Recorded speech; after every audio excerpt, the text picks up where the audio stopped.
Good evening. The Rio Rancho Public School Board of Education meeting of Monday, September 14th, 2020 is now in session.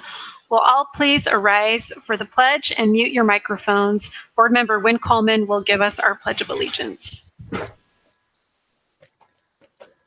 I pledge allegiance to the flag of the United States of America and to the republic for which it stands, one nation, under God, indivisible, with liberty and justice for all.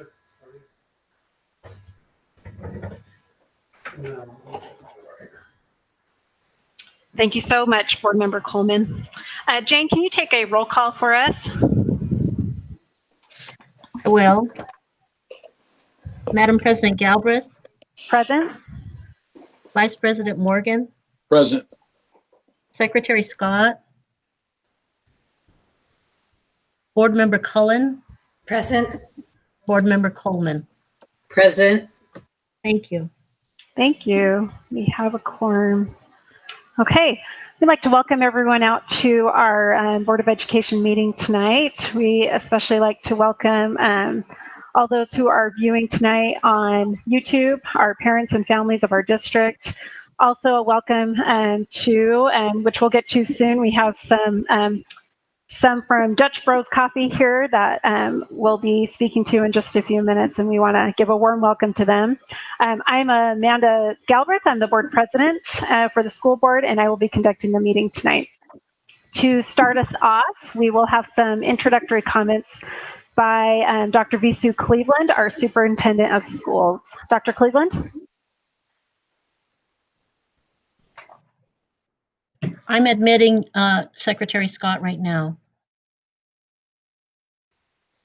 Thank you.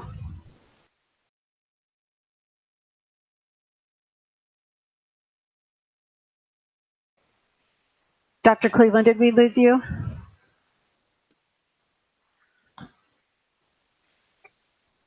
She's muted. There she is. All right, here we go. There we go. All right, and I hit the wrong one. I have two topics today. Good afternoon, early evening. I would like to share with you. The first is one that we have been asked to share with all of our board members, and that has to do with insurance and insurance issues related to NMSIA. And then the second, just a few brief comments on the opening day. So the information I'll be sharing with you on insurance, I have shared with the district leadership team, and we have gone over it, and the boards are also expected to be informed about the issues related to insurance.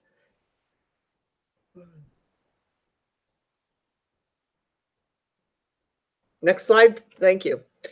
I would like to talk first about our medical policies and our coverage. As you know, we are covered under the New Mexico Public School Insurance Authority. It is an organization that is supported by the state of New Mexico, and it is a self-funded entity. Several weeks ago, I was listening to the Albuquerque board meeting and was listening to their reentry plans. And before they got there, they did a presentation on their medical insurance, and I thought it was a really interesting presentation. Like us, APS is self-insured, but they are the only district that is separate from NMSIA. And years ago, there was a decision that was made to let them be their own self-insured pool, and then everyone else would fall under the New Mexico Public School Insurance Authority. But our issues are very similar. We both are self-insured. We both have a tremendous amount of incentive to be sure that we keep those pools solvent. And so the issues are very similar. So I appreciated hearing their presentation. As I said, both pools pretty much have Presbyterian, UNM, and Lovelace, and they are the ones that deliver medical services to us. All three of those entities have experienced major losses during the COVID-19 pandemic. And, the question is by how much and how long will it take them to recover? But all three have experienced some major losses. There have been some funds that have come from the federal government to help offset some of those losses, but they have not covered them by any stretch of the imagination. The whole factor in terms of losses have to do with how many cases, the severity of the cases, non-reimbursable costs that have to be absorbed. For example, costs related to not charging for COVID tests is a loss. And then the biggest loss for them is the loss of revenue from other procedures. Hospitals make much of their money on procedures that are optional or people choose to for the betterment of their health. And so all of those stopped in the early days of the pandemic, and they focused strictly on the pandemic, and so that cost them a lot. In addition to that, they have all experienced layoffs and the costs that come that are associated with layoffs in terms of unemployment dollars, but also in terms of rehiring people and going back through the process. That layoffs cost money, and sometimes I don't know if people realize that. Okay. School districts were already facing 3-year increases for our health insurance premiums. This year, the New Mexico legislature encouraged NMCA to lower its premiums for this year. But there was an understanding that if they lowered it this year, increases over the next 2 years would increase significantly to make up for it. And those are increases that we pay as individuals, but they're also increases that we pay as an organization. And so we know those costs are coming, and we know they're going to go up. We also know there are brand new costs that were never there before that were related to the pandemic, and such as no charge for COVID tests or other kinds of costs that will very likely increase premiums even more. And then last but not least on this list, COVID treatment costs are much higher than for many other viruses. It's much higher than for the flu. It's much higher than for pneumonia. And so it's a costly treatment. So really, our insurance pool is really facing these challenges. Either there's going to be an increase in premiums, or there's going to be a reduction in benefits, or the worst of all would be if we became insolvent. And I don't think anyone's going to let it go there. But we are particularly vulnerable if there were a large number of cases, especially if there was a severe outbreak. The pool itself could be facing some tremendous challenges. New Mexico hospitals, of course, as we all know, have limited capacity, but they worked really hard to meet all the needs of the patients and were very efficient in doing that, so much so they were even able to take some patients out of Arizona and Colorado and Texas. So they did well. Obviously, one reason that the governor has been aggressive about keeping the cases down is the New Mexico's limited capacity to manage a very large outbreak. I just wanted to share this information with you because I think it was kind of interesting when it was shared with us. What does it cost, COVID-19? About 15 to 20% of the people who get COVID end up needing to go to the hospital for the disease. So that's not a really large percentage of those who actually contract the illness. In a recent brief, Fair Health studied what those costs might be in terms of stays in the hospital. And Fair Health estimated the costs based on the ICD-10 procedure codes and revenue codes associated with flu and pneumonia. This was the quote: "We analyzed data from our database of over 30 billion private healthcare claim records, the largest such repository in the country. And if you're ever in a situation you want to know, is what they're charging me for this procedure fair? That's a great place to go because it tells you what everybody else in the country is paid for the procedure that you're going to have. We found that the average charge per COVID-19 patient regarding requiring a hospital stay costs over $73,000. That's for one patient. This charge is the cost for a patient with no health insurance. In other words, this is the regular full cost. It is also the cost for a patient who might be seeing an out-of-network provider and whose health plan has no out-of-network benefit. So, if you all want to be obviously close to your insurance company if you become ill, because out of network can be very expensive. So the actual cost, though, for an insured patient was about $38,221. So you can see between the actual cost of $73,000 plus and what the insurance companies could bill was about $38,000. There's a tremendous loss of revenue there. And of course, the in-network amount is the amount that providers in the plan have agreed to accept as full payment. And so the difference between the two is the actual loss that has to be paid by the hospital or absorbed by the hospital.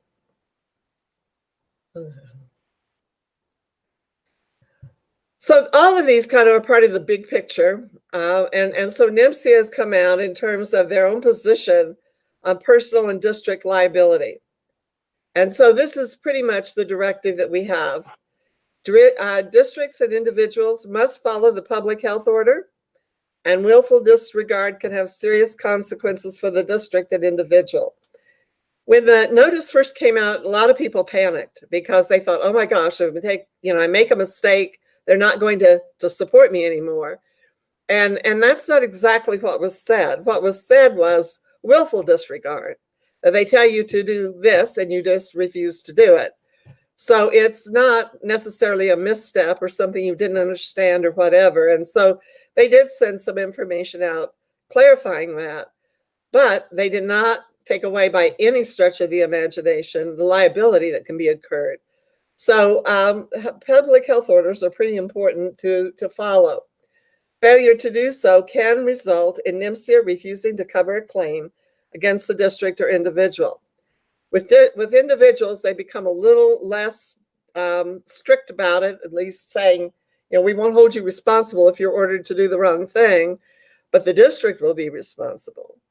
And so it was really clear that if we didn't do the things in the public health order, like have our students and staff wear masks or whatever it might be, then NMCA will not cover a claim that we have, and the district would be on its own to pay that debt. But one of the greatest concerns that was discussed in the Albuquerque board meeting was the whole issue of wrongful death lawsuits. And it was a major factor in not only their district, but other districts as they made their plans to re-enter. And certainly several wrongful death suits could definitely impact our insurance pools. So how do you protect yourself? What NMCA said is, as long as you're following the public health order, you're fine. So follow the rules. We support you. We cover you, whatever. But any willful disobedience of those, where we're not going to do the things that we've been asked to do, could result in the district being on its own. And again, as they explained, it's not to be obstinate or to be arbitrary. It's to keep the pool financially solvent and to make sure that we have enough to insure everyone. I mean, I can't think of anything that would be worse right now. I really can't, of people losing their health insurance, not having it anymore. So, or having to go out and buy it on the open market if you had pre-existing conditions.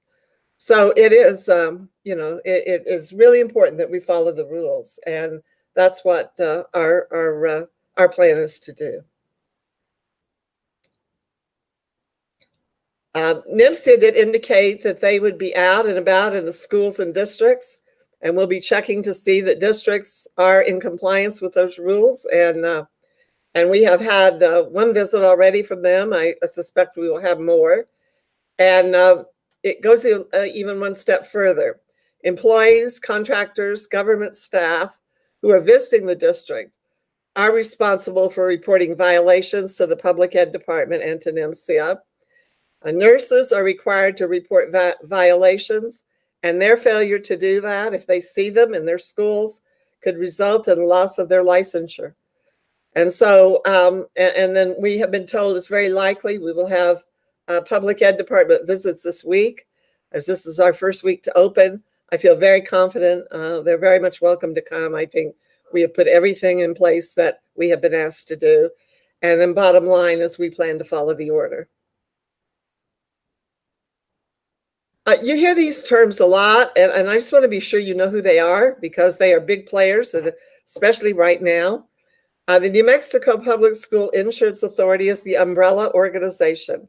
All of it falls under them. They are statutorily created. They are independent of the public ed department, and they make sure our schools are covered and insured. Palms and Associates works for NMSIA, and they are the risk management group. And so they're the ones that go out and say, okay, here are the risks we see, and here are the things we think you could do to mitigate those risks. So I'll give you an example for one. It's just an example of one. We were asked to build the barriers I shared with you at the last board meeting, separating classrooms in the cafeteria. Palms and Associates would say that's a risk mitigation action. It should help you lower the chances of a child becoming ill.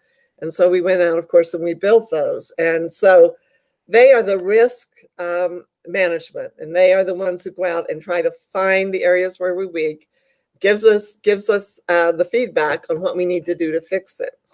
And then CCMSI is actually the entity that settles the claims. So we go to court and we have a claim against the district. They're the ones that have the authority to determine how those claims will be settled and work with the district in that capacity. All three are very important. They're very different. NMSIA being the umbrella and the other two under them. I'd like to talk just a little bit about the toolkit. You've heard a lot about it. It's a really nice, fancy name for having pulled all the documents together for reentry. And so we have been waiting for that for quite some time. It did come out. They pulled it back. They're making some changes to it again. On Friday, we were supposed to have the assurances out of it signed. And so I'll address that in a minute. But it is currently being revised. So if you go to the PED website, unless they put it up today, you won't find it, but you should be able to find it soon. It also provided a lot of additional requirements that were not expected by school districts, such as requiring different types of air filters or the barriers in the cafeteria or some other kinds of things. And so one of the ones that was kind of a surprise were the rosters. But anyway, it also explained the procedures for what you do in the school when you have suspected cases, and how do you deal with that, and what do you do when the cases are confirmed, and what do you do if you have to shut down the building, and what do you do to reopen, all of those things. And I'm not going to go into them because Mike Chavez is going to do a presentation on a lot of that a little bit later in greater detail. One of the things that was kind of interesting was you had to have a 50% limit on your roster. And so we had already divided all of our classes up, and our classes were already socially distanced and smaller. But unless it was reflected in the roster, we could only have half. So that would have meant we could only have 7 in the classroom instead of 15. So we ended up going back and had to completely redo all of the rosters this weekend to get them back to the traditional type of scheduling. And then we divided them again and do 50%. So we have met the requirements, and you had to, in order to be able to open today, we had to have 2 things. We had to have an approved plan, and our plan was approved. And even with the changes, we did not really have many changes to the plan. We thought we would get the new assurances on Friday afternoon. They didn't come. And so what we did is I just signed the old one, and I made a notation of the things that were different and how we plan to address those. I spoke with both the deputy secretary that is our contact and sent some information directly to the secretary. So bottom line is our plan was approved and our assurances were sent in, and we were able to open today. Obviously, the hybrid reentry is for elementary only and for some K-12 students with special needs, and generally the D-level students, those that are most severe. In the secondary return, there's no date at this time at all. We've been told not to put out any of our ideas about when that might be. That's just simply not been decided. They had been discussing 4 to 6 weeks after elementary, and then another 4 to 6 for high schools after that.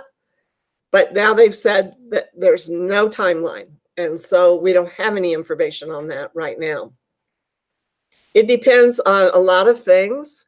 One of the things that it depends on is whether you're red, orange, yellow, or green. And as I explained last time, the difference between orange and yellow is which of the two areas you're not in compliance with, but you have to be green to open. And so we have a good number of the districts across the state that are still closed. Gallup is still closed. Las Cruces is still closed. Hobbs is still closed. Clovis is still closed. So we still have a good number of districts that have not been allowed to reopen. Hopefully within, these numbers are checked every 2 weeks, and they're hoping they will have crossed over to the green in the next week. Next slide. I'd want to just report a little bit about the first day of elementary school. It was pretty normal, and normalcy is good. It was a pretty smooth opening. Things went very well today. There was some transportation balancing that needs to be done, but really in transportation, there were very few issues overall. More parents are driving their children to school. And so at some of our schools, there was increased traffic, and families are going to have to be patient with that and maybe leave a little bit earlier in order to accommodate it. And then the other area where we've had some adjustment, the cafeterias are quite different in the way they have operated. And so everyone is really kind of learning the new routines.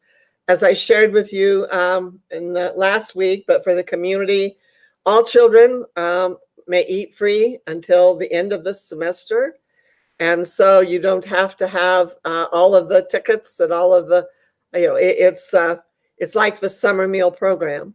So that helps speed up the process in the cafeterias, but we still are having to get used to where you sit and how you get your food and how you socially distance to do that. But it went fine, and they're learning how to do that. There are some challenges, and I think they're really important for you to know that right now. Pretty much the schedules where people are in are set now, and they're not going to be able to change. Classes are pretty full, both in person and virtual, and you'll see one of the reasons for that is the shortage of teachers, and we are missing, we do not by any stretch of the imagination have everybody hired. So whatever class you signed up for is pretty much the class you're going to get until for elementary, the trimester, which is going to be in November. I think it's November the 7th. You can look at an adjustment then.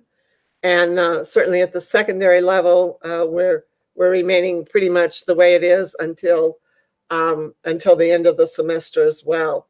There are space limitations at the school sites. And again, if you have socially distanced out 6 feet between every child, you've taken about every space in that school that's available. So it's not just simple to go out and create another class. There's no room for that other class.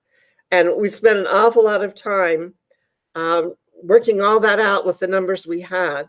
We've got people now, they're wanting to switch. We've had some switch one way. Now they want to switch back to what's original. We just can't handle that anymore. We're going to have to stay the way we are. That is not the case for new people, obviously coming into the district, who will still have an opportunity to sign up for which of the two they want. And we're still continuing to look for teachers and to look for teacher interns. And so if people know of anyone who might be interested in doing that, anyone who has a college degree, thinks they might like to try teaching, this is a great opportunity to do that. And so really encourage people who might have an interest to contact HR. Let's see. The other thing that is really going to be a challenge, we're not quite sure how that's going to work, but first we were told we would do surveillance testing, and then we were told we weren't going to do it. And then we are now being told again, we will do it. And so we will be doing 5%. It is going to be a challenge because we can't ask people to do that on their own time. That has to be done during the workday. And there are limited places you can go and get a test. And so we're going to have to be thinking about how we free up people in the building so that they can go and get this test. And one of the places I understand is at the county, 2 days a week, which is relatively close. And I would encourage some of our folks to look at that. However, if they live in Albuquerque or live other places, they might want to consider doing their test on their way to work or on their way home from work, leaving a little bit early to take care of that. But it is required. And so we will be doing that randomly. And it's we'll see how that goes. We were given 1 week to not have to do it. So this week we're not having to deal with that. And Mike will talk maybe a little more about that during his presentation. There are so many people to thank. It's not possible to thank everybody. It is just not even close. But I would like to give, special thanks to Janice Chanel, who kind of was the leader in getting all of this done at the elementary level. Also Joy Morales, who is working from the curriculum instruction side of it. Sal, who has been working, Mariachi, who's been working from the safety and security side of it. I cannot tell you the amount of hours, untold hours, weekends, evenings, whatever, principals have been working, and they have done a phenomenal job. Certainly our teachers coming in now under a really unusual situation, virtual and person-to-person, in-person learning, making that all work. Certainly all of our other certified staff, our nurses, our counselors, our ancillary, our classified staff, our front office staff, our, all of the people in the buildings. Sodexo, who of course has got to work out the food service issue, has been really flexible. That's one area where it's changed, and it's changed, and then it's changed again. And they have done a really good job of rolling with that and getting things done. And then definitely the district office staff. And there are so many that have helped out, whether it's facilities, who has had an enormous task. Our facilities, our people, our maintenance, our custodians, all of the folks got in and got those buildings ready. Our security staff, who has provided so much support, not just in security, but in so many other ways. Our IT folks, it's just everybody pitched in. And so I can't tell you, it was, if anything, a phenomenal team effort. And so many people worked to pull this off. And I just want to thank all of them. And if you're not on the list, you're not forgotten. It's just that, the list could go on and on and on. But I want to thank everyone for their hard work. And we were ready to go. And it went very well as a result of that work. Okay, I will quickly answer any questions you might have, and we'll go on with our board meeting. But are there any questions? Any at all? I will tell you, we had one thing today. I wasn't there, but we did open Joe Harris. It was our first day to open it, and it was really heartwarming. A lot of our law enforcement came, brought their cars, their sirens, whatever, not only for the opening of the school, but to honor Joe. And I thought that was, a really nice thing for them to do. And I think the kids got a big kick out of it. So, but we did finally get Joe Harris open, and it looks beautiful. And certainly our new pre-K is gorgeous too. And I have just heard so many wonderful comments about the school. People are just taken aback, literally taken aback when they get there and see it. So those were good things. Any other questions from anyone? Okay, then I turn it back to President Galbraith. Thank you so much, Dr. Cleveland. And I have to say, I was watching on Facebook today, here and there, and seeing the pictures that were being put up, I'm sure by our communications team. And it was wonderful to see those pictures of kids being back in school. So thank you for sharing those. And thank you everyone for all the hard work today. Board, I just want to triple check with you. No questions for Dr. Cleveland at this time? Okay. So we will now move on to item E, to approve the prioritized agenda and proposed time allocations. Is there any discussion on the agenda as it's been proposed?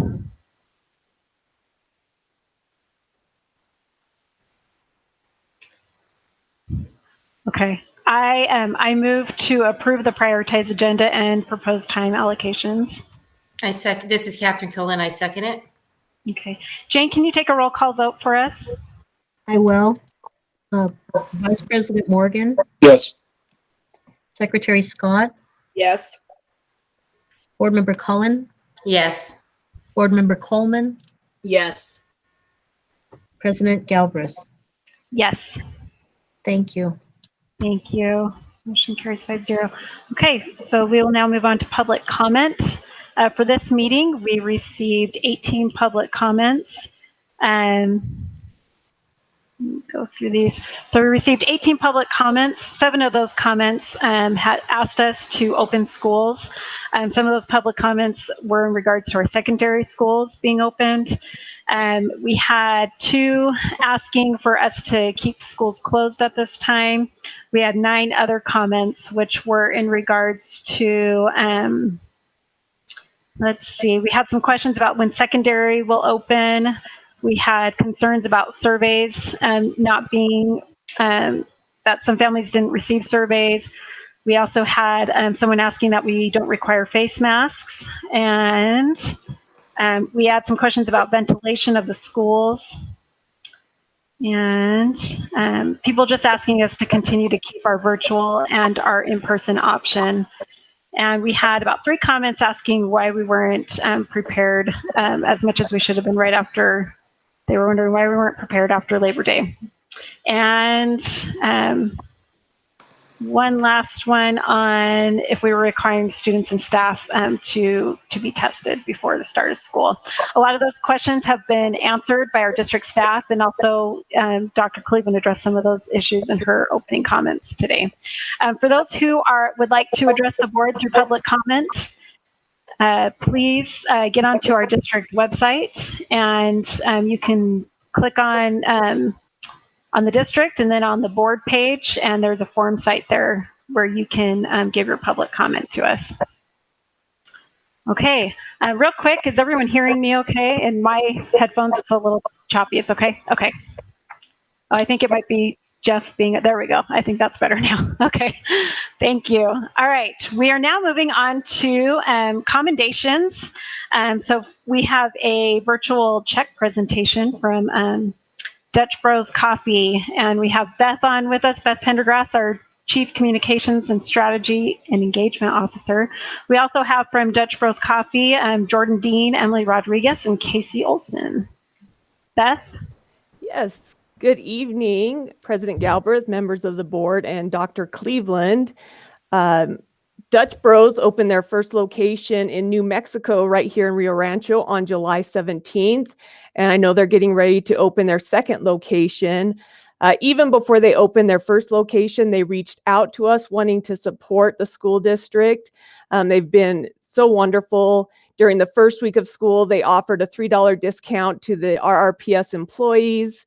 And then during the month of August, they took a percentage of their proceeds to assist with our food pantries.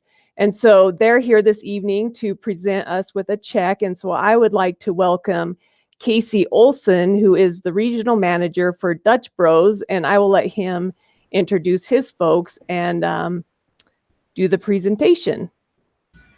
Hi, thank you guys. Thanks for having us. Really appreciate it. Super excited to be here with you guys. I'm here with my assistant manager. This is Emily, and Jordan's on here as well, hanging out. There he is. But we just really wanted to kind of make a face-to-face interaction and really be able to say that we're so excited that we were able to really put this together, and so excited on how well it went. The community really turned out for it. It's been so awesome here in Rio Rancho. Just been welcomed with open arms, and meeting a lot of the staff was super awesome as well. Like that came through for that discount. We were so excited to be just able to do this for you guys, and so excited to even help the youth out a lot too. So awesome. Yeah, and it turned out really well though. We decided to take a portion of our proceeds and ended up being able to get $5,000 to donate to that food pantry for y'all. Awesome. I wish I had a check for you guys to give you in person, but I figured this would be just as good. All right. All right. Yeah, that's all Thank I you have. so much. Yeah. I think I'm having some weird tech stuff going on over here. But thank you so much for being with us. We really, really appreciate. We love having you in our community. It has just been wonderful to have Dutch Bros in our community, and I think we're all very excited to have your second location open up here really soon. And thank you so much for supporting our schools. I'd like to give Dr. Cleveland just a moment, and then the board a moment to address you too, if you'll stay on with us for a few more minutes. Go ahead, Dr. Cleveland. I just want to add my thanks, and there could never be a year that we needed it more than this one. This has been such a challenging year, both the coffee and the generosity. And so I just want to tell you how thankful we are and how pleased we are to have you in this community. And we appreciate you reaching out and thinking of the schools, especially at this time. So thanks to you and all of your employees. And we're just so glad to have you all the way around. We appreciate you guys a lot too. You put in all the work too. Thank you. All right, we'll go through our board. Jeffrey Morgan, did you want to say anything? I just want to say thanks for coming and appreciate the support. I like the fact that you guys got here, jumped right in, offering your services. So we really appreciate that. Thank you so much. Thank you. All right, board member Coleman. Thank you so much for the donation for the funds raised for the district. And I just have to say, it's been incredible that I've not seen a place really be a destination like Dutch Bros, and the lines. And I do need to say that I've been a number of times with my daughter, and she works for a competitor. So, but it's just wonderful to have you in our community. So thank you. All right. Catherine Cullen.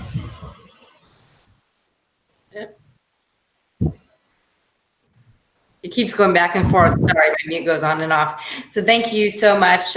We really appreciate the donation. I know our schools will certainly appreciate it, and our family members. And I know that the community has really supported you as well. We see the lines out there by your coffee shop. So we really do appreciate having you in our community, and then you giving this back to the district. So thank you. Of course. Thank you, board member Cullen. And then Noreen Scott. I'd just like to say thank you for joining the community, and thank you for jumping in and participating. We're a community that really, really enjoys coffee, so you're in the right spot. Yeah, we enjoy you guys for sure. We appreciate all the help you guys have had. So awesome to see the schools getting going again. It's been great. I've talked to a few kids that come through here, and they're so excited to hopefully get back to school and just be able to socialize a little bit for sure. Well, thank you. Thank you again. And Beth, is there anything else that you wanted to add before we let them go on? I see they're out in the parking lot of Dutch Bros. Yeah, I would just echo everyone's thank yous, and they've been really great to work with, and we look forward to working with them more. So thank you. Definitely. Thank you. Thank you so much. Thanks for being with us. Thank you. Thanks. All right. All right. Before we move on, I have to tell Beth Pendergrass that I'm really appreciating that she has a headset on tonight. That always makes me happy to see others in headset. All right. So once again, thanks to Dutch Bros Coffee for everything. So item H will be to approve our consent agenda. Is there any discussion that needs to take place on the consent agenda? This is board member Catherine Cullen. I did have a couple of questions. Okay. Okay. So I don't know if Mike or Arlene's here, but I see that we have another bar for the transfer of $180,000 from operational for the salaries and benefits for SAFE program. There's somebody. Yes, I'll go ahead and answer that. President Galbraith, Dr. Cleveland, members of the school board. So one of the requirements from the PED was for the district to provide daycare for our staff. And so the difficulty that we have at this time is actually collecting enough revenue to offset the cost. And so we do have to use our operational funds in order to ensure that we have enough personnel to provide daycare for our staff members. And although we do collect some revenue, we simply just don't collect enough. And one of the reasons why is during this startup, it is very sporadic. And so we, from day to day, it's different as far as Monday, Tuesday, nothing on Wednesday, Thursday, Friday. And sometimes the teachers require daycare and sometimes they not. So we wanted to and we needed to keep the cost to the teachers down because we wanted to get as many teachers back into the school because they are also facing an equal problem with daycare for their children.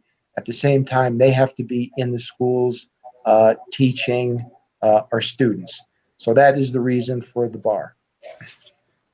Okay, so now is SAFE open? I believe that one of the questions that were the facts and questions is that they'll be open. So are we going to start collecting for SAFE?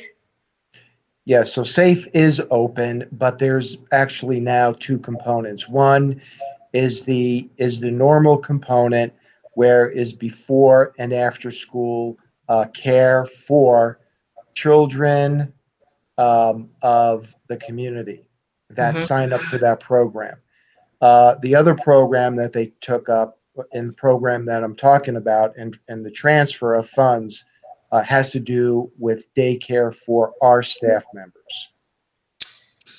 Okay, so that had to do with what we previously had done for EMDC. Is that what it was? Yes, that was a similar program. This one's a little bit different, Okay. but essentially the same thing. Okay, so we're at 180. Are we expecting more transfers here on this as well? Depending if this pandemic continues and depending on what the revenue stream looks like, there will likely be more transfers. Okay. All right. Just because, I'm looking at what we did back in April, 419,000. Now we're at 180,000 coming out of operational. Secretary Scott, are we having, since you're chairwoman of finance, are we having a finance meeting anytime soon? I think our last one was back in June. Is that correct? Unless there was another one. I can't recall. I don't know the answer to that. Mike, would you like to address that as well? Yes, I'd be happy to answer that. Just the other day, we did receive information from PED that gives us our deadline and information on what we have to do with our budget come the end of October. We will be getting with the Madam Chair of the Finance Committee to set up a Finance Committee meeting in order to talk about the new balanced budget and the new requirements from PED. That will happen relatively quickly. Okay. And then also I see a cash transfer request. We're transferring 1.7 million, it looks like, for the Gatsby. Is that correct, from the activity account? Am I reading that correctly? I will. Yeah. Go ahead, sorry. Arlene.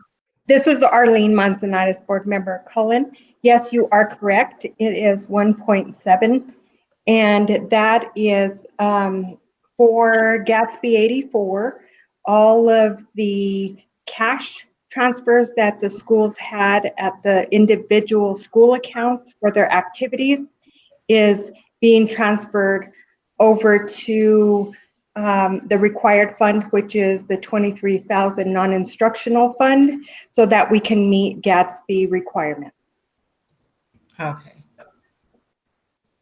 And so, and you guys have gone through, see if they're fiduciary or government funds? That's all been completed now? We are still in the process of doing that. Gatsby will be in this year, the 2021 audit. It was postponed So it's giving us a little bit more time to be able to actually go through all of those accounts. So you won't see that requirement on this year, I mean on the audit for 2019-20. Okay. All right. So hopefully we'll get an update on that with finance as well. So Yes, thank ma'am. you. Those are all my questions. Okay. Thank you, Catherine Cullen. Thank you, Arlene and Michael Baker, for that. Do we have any other questions on the consent? Just a comment, Madam Chair, if Yes, possible. Mr. Baker alluded to that, but I want to be very specific. In order to have an entry plan approved, you had to have a plan for daycare for your staff. And so that was a requirement that was part of it. In addition to the requirement of having it, there was also the requirement that it had to be very inexpensive for staff. So that simply meant that districts were going to have to pick it up from our general operational budget. But it has been essential. I think without it, we would have even more teacher vacancies than we have right now. So I just wanted to add it was a required component of the reentry plan. Thank you, Dr. Cleveland. Anything else from our board members? I make a motion to approve. If there's nothing else, the consent agenda. I'll second that motion. This is Noreen Scott. Okay, thank you. We have a motion by Jeffrey Morgan and a second by Noreen Scott. Jane, can you take a roll call vote for us? Well, Vice President Morgan, Yes. Secretary Scott, Yes. Board Member Cullen, Yes. Board Member Coleman, Yes. President Galbraith. Yes. Thank you. Thank you, Jane. Okay, moving on to reports. We now have an HR presentation over the toolkit, flowcharts, and vacancies. We have Michael Baker, our Chief Operations Officer, Mike Chavez, our Executive Director of Human Resources, and Sal Maniaci, our Executive Director of Safety and Security, to present to us. Yes, President Galbraith, Dr. Cleveland, members of the school board. So the following report mainly will be conducted by Executive Director Mike Chavez. Just wanted to give a short introduction of what that will look like. The first part of the report will be an analysis of the vacancies that we have in the district currently as requested by the school board. So Mr. Chavez will go through and do a summary. I believe that you have been provided the detail of what those vacancies are. The second part of that report will be an analysis and a synopsis of the toolkit that we obtained from PED, and Mr. Chavez will go through essentially the elements of that toolkit. The toolkit essentially is divided into two sections. The first one, which we will be spending most of the time this evening on, has to do with the reporting of COVID or employees and or students that are exhibiting symptoms that may lead to a positive test. The second part of the toolkit has to do with the prevention in our schools.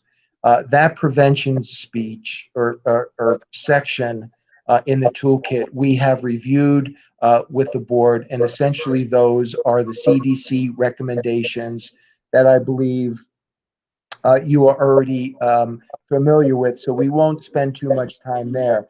But those prevention strategies have to do with maintaining physical distance, at least 6 foot, washing your hands often, the correct PPE, such as face masks, and the daily disinfecting and cleaning of our buildings. So instead of going into that area this evening, Mr. Chavez will focus on the reporting to include when we do have a case or somebody who is symptomatic, to include what we will do in regard to tracing, and also a requirement, a fairly new requirement, and that has to do with the surveillance or random sampling of our employees.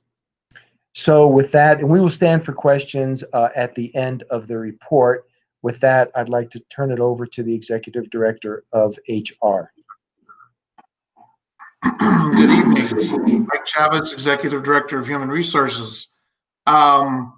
President Galbraith, Dr. Cleveland, members of the board, I'm going to ask Jane to put up the first PowerPoint, which will be the vacancies. And I'm just very briefly going to talk to you a little bit about where we're at with vacancies in the district. As we talked about a couple of weeks ago, we are experiencing high numbers of vacancies, higher than we have in a very, very, very long time.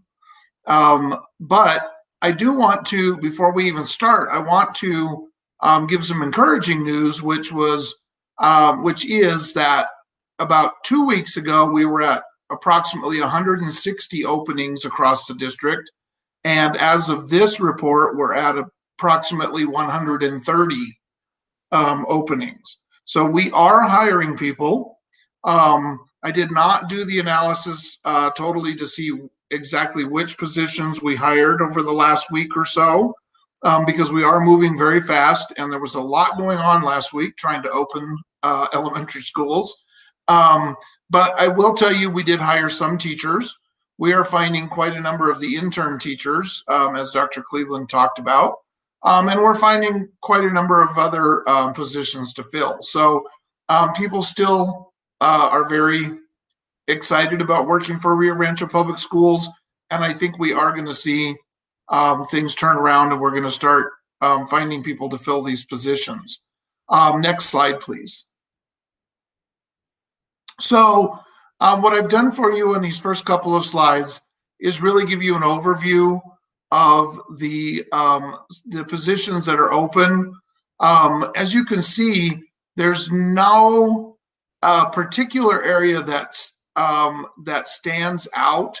And the other thing that I'm going to tell you, and we'll talk about a couple of specific areas here in a minute. One thing I'm going to tell you is that as I did the analysis on the schools in general, a trend was very apparent to me that we really don't have any schools that are in particularly dire straits.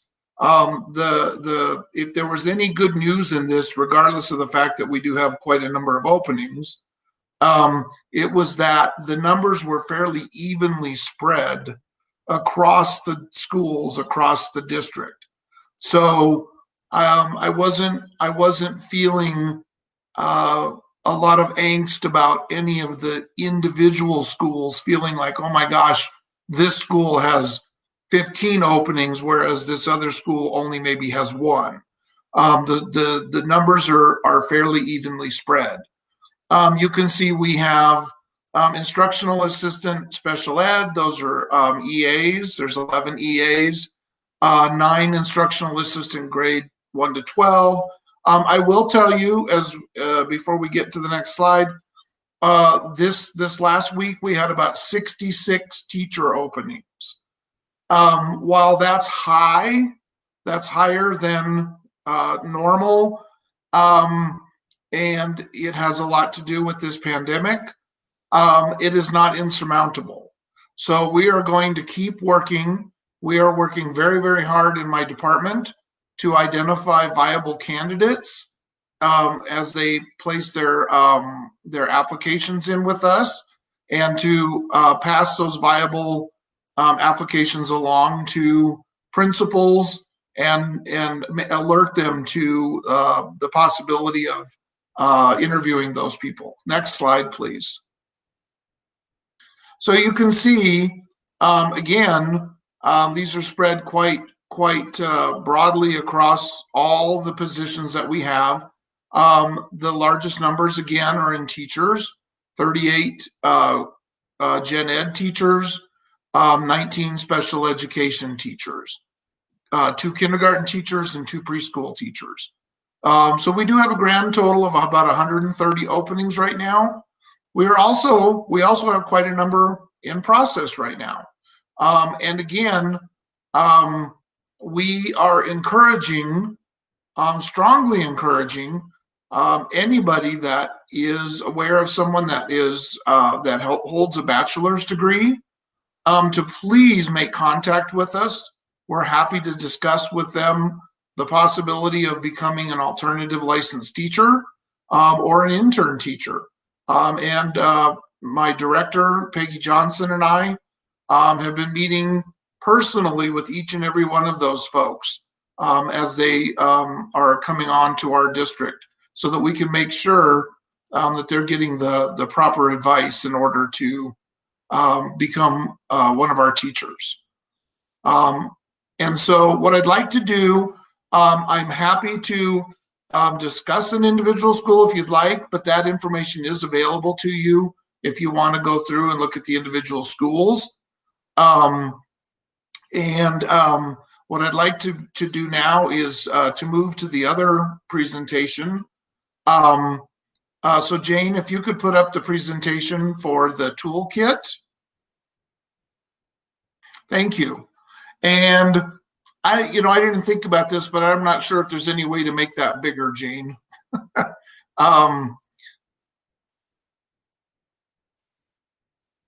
So I will send all of you this flow chart. We worked on this today, and the reason I put this on here is to show you. Yeah, she made it a little bigger, but I'll kind of talk you through it. Let me start at the beginning here. We have been dealing with cases of COVID or COVID-like incidents since March. PED shared with us their toolkit about a week and a half ago. So we had developed a pretty good process for dealing with this stuff from the very beginning, because we kind of had to. And from the very beginning, the very first thing that we decided is that we would work very, very closely with the Department of Health, which is what the reentry guidelines from PED recommended. And what we have found is that the best process to follow is to work with a state agency, follow their guidance, follow their lead, and listen carefully to what they had to say. So this flow chart is an internal flow chart that essentially says this. If a staff member should test positive for COVID-19, is symptomatic, has a household member with COVID-19, or comes in close contact with someone with COVID-19, the staff member or the supervisor will then contact the Human Resources Benefits Office. And we've established, thank you very much to Beth Pendergrass, who helped us to establish a single phone line and email address that then sends that information off to a number of people, including the superintendent, alerting us that there is a potential case of COVID or an actual case of COVID. Now, what the toolkit has done is it's given us some new guidance. There are 2 directions that we'll go. If there is an actual positive case of COVID, we are directed to work with the New Mexico Public Education Department. They have a rapid response team, and we are to contact them within 4 hours. We are also directed to contact the New Mexico Environment Department, or OSHA, within 4 hours. And we will take our guidance for quarantining, contact tracing, testing, and disinfecting of the building from New Mexico Public Education Department.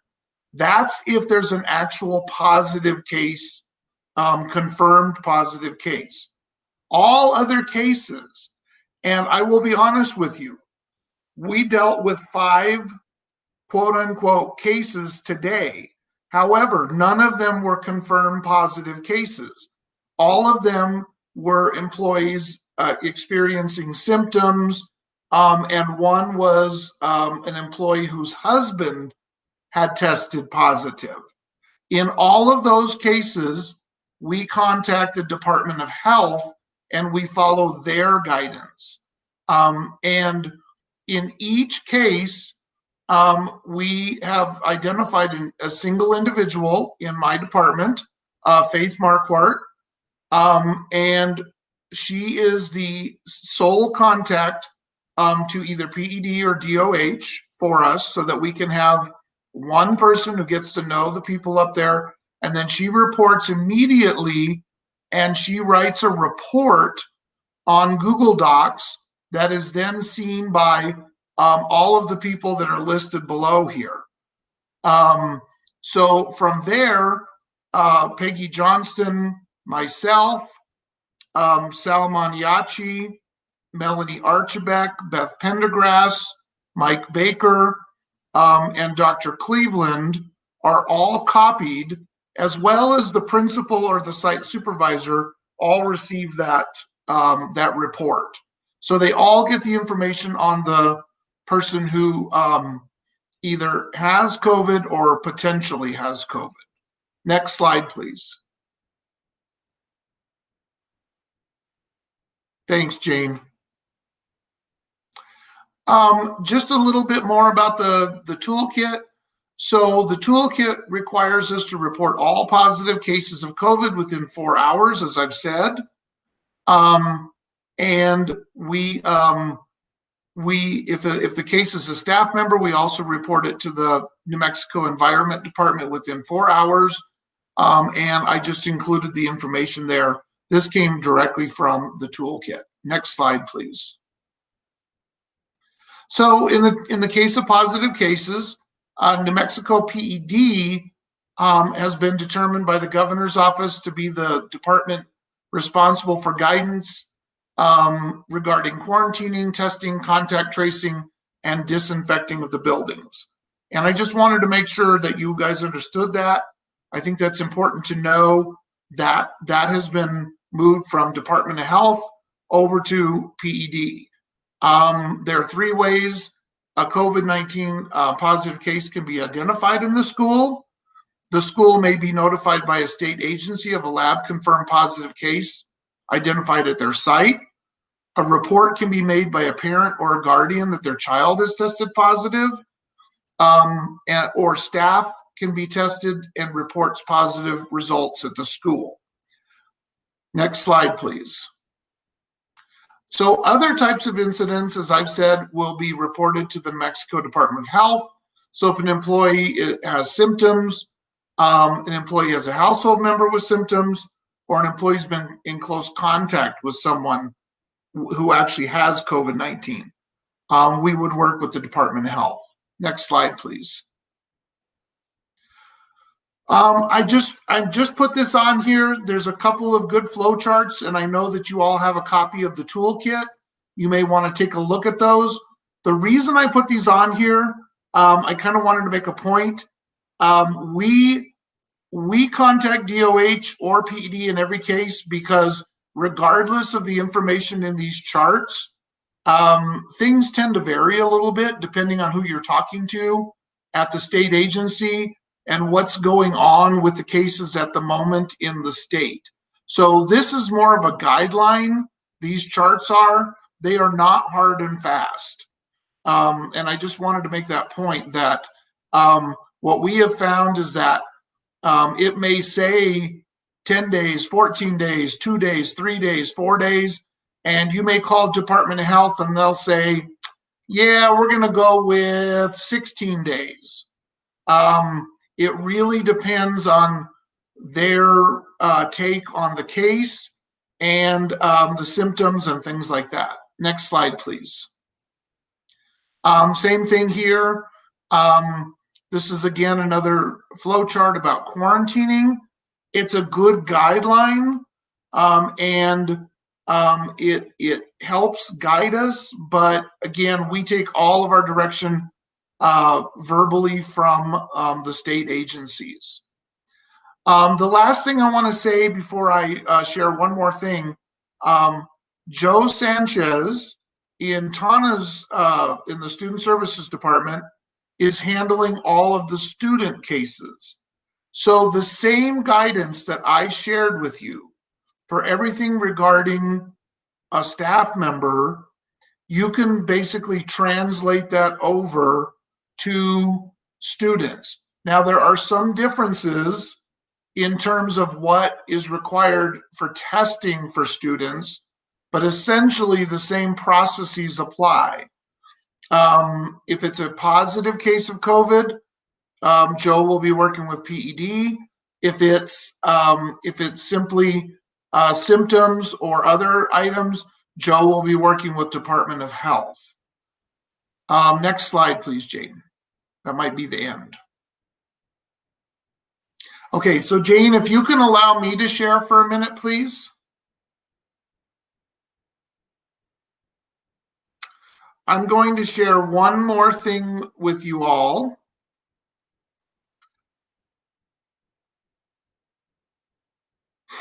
And you should be seeing now, this is a page out of the toolkit, and this is the last thing I'm going to talk about.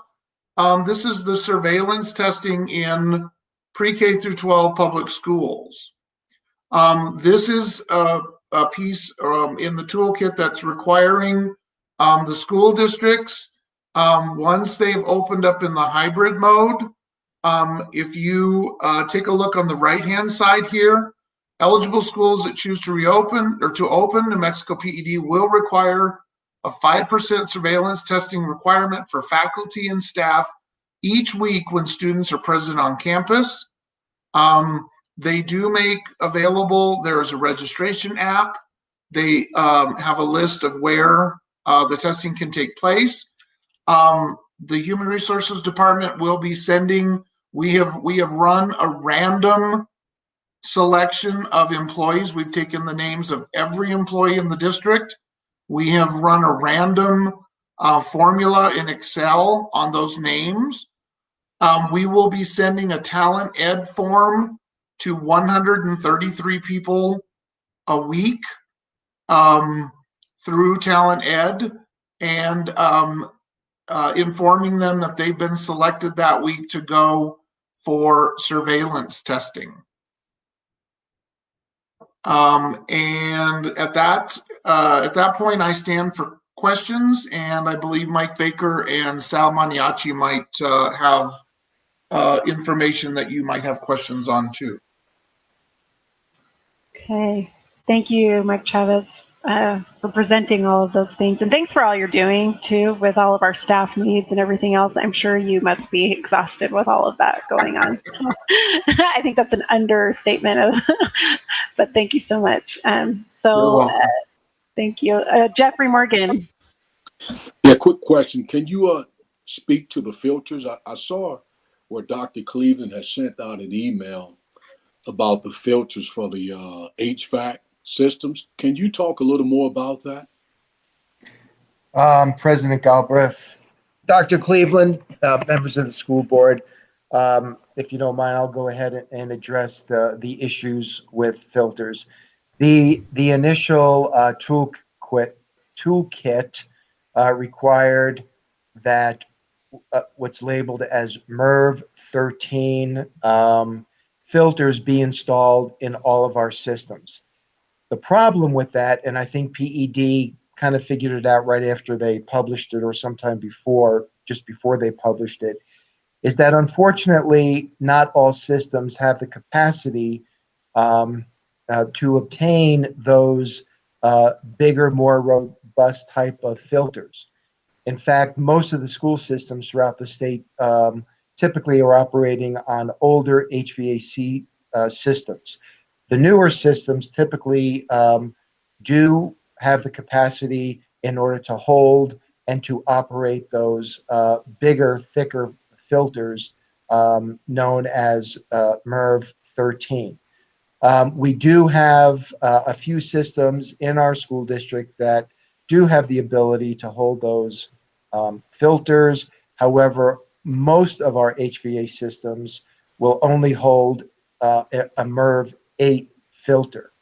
So the problem with increasing the thickness or a better filter is that typically the systems can't handle it, or if you put a thicker or more robust filter in a system, what will happen is you will burn out the motors because it can't push that much air through those filters.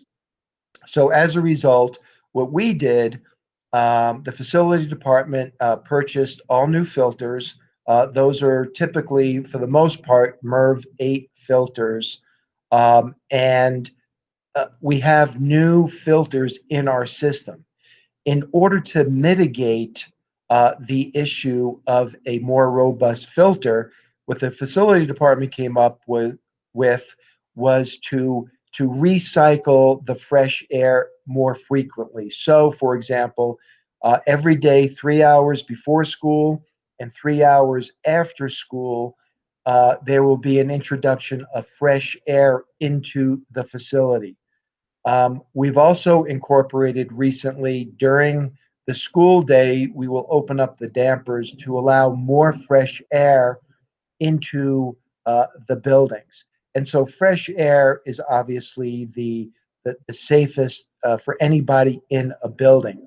So typically, let me take a step back. What goes on with HVAC systems is they will recirculate the air that is in the building in order to save on utility bills. So, for example, if the air is cool and you're recycling the cooler air, you don't have to cool the outdoor air, which is much hotter. So you save money on utility bills. So what's going to happen with us this year is our utility bills, because of this, will likely increase by approximately $250,000 in order to introduce fresh air. Schools that have swamp coolers, for example, you don't put filters on swamp coolers. So a lot of the schools throughout New Mexico don't have HVAC systems or AC units. They instead have swamp coolers. So even in those buildings that we do use swamp coolers, you can't install that type of MERV 13 or what is also known as HEPA filters. I hope I answered that question. Mike, you did. You had started talking earlier about the PED was going to make some adjustments. Have they gotten back to you guys and said, okay, what you're using is okay, and what you're doing is going to be okay? There was some communication. Their communication is really not in writing, but what they communicated was they wanted us to communicate with PSFA in order for PSFA to actually, if we couldn't do MERV 13, could we do MERV 9 or something less than 13? We just received communication from PSFA that stated that they will not do that analysis. Rather, we need to do the analysis ourselves. So we know that most of our systems, it's MERV 8. We can't necessarily go higher. Now, that being said, in the 2020 bond, a lot of our elementary schools in particular will be getting brand new systems. Those systems will have the capacity to hold MERV 13. The other thing that we are doing is we are looking at other ways that will mitigate not just COVID, but other type of viruses or another way to clean the air rather than filtration. There's UV. There's also a new system that Dr. Cleveland and I listened to a presentation several weeks ago where they actually introduce a very fine amount of hydrogen peroxide in order to kill those type of viruses. So there are some alternatives. Folks are working on the technology now. They are very, very pricey, but we are exploring other options, not just the filtration. Thank you. Appreciate that. President Sure. Galbraith, can I add one comment to his question? Is that going to be okay with the state? Board Member Morgan, basically what I had to do on the assurances is I had to, what I did is made a notation. That's what Lauren recommended that I do, and said, we put new 8s in, and we would be working to see what's the highest level we can put in on each unit and go as high as the system will allow. And so we were supposed to work with PSFA. Unfortunately, I don't think anyone told them that they were going to have to do that. And so they were a little testy about it. I suspect that will get remedied by the governor. I'm going to be real surprised if it doesn't. So I do think that it will get remedied. But we will go as high as we can reasonably go. Obviously, you're not going to put something in that's going to burn up your system. You're going to be in far worse shape if you do that.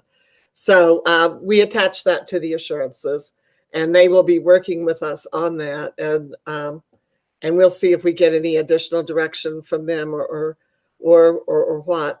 In my response back to the secretary, what I said is I felt very confident our facility staff knew how to do it and how to do the right thing. And I felt like we could do it with or without PSFA.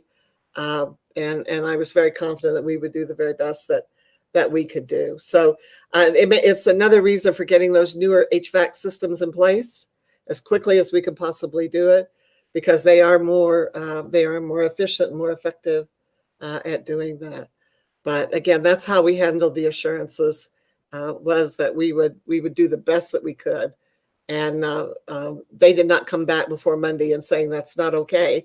So we were able to open school. So I take that as they were in agreement with that and were satisfied with that addendum to the assurances. Thank you. Dr. Cleveland, before I move on to the other board members, is there anything else you wanted to comment on from Mr. Chavez's presentation? Lost her. Okay. We'll come back to Dr. Cleveland. Let's go back through our board members. Noreen Scott, do you have any questions or comments? Yes, I do. Thank you for the thorough presentation, first of all, Mike. Where in Rio Rancho can you get tested, get COVID testing? And do we have any rapid tests where the results come back within 24 hours? I'm told in Texas, you can get that very quickly. So that's a very good question. I did look earlier on the link that they've provided. They want employees to use the NMDOH sites. The only one that I saw is the one in Sandoval County, or you can go into Albuquerque. PED does not want anyone using the rapid tests. The doctor at PED does not feel that test is sufficient to giving us the right or the right level of results. He made that very clear in the training that he gave us when we went through the training for the toolkit. He said he definitely wants anybody that gets tested that's going to be in our buildings, in the school buildings, to get the and I'm trying to remember the terminology, but it's the test basically where you get the swab and the full test. So unfortunately, that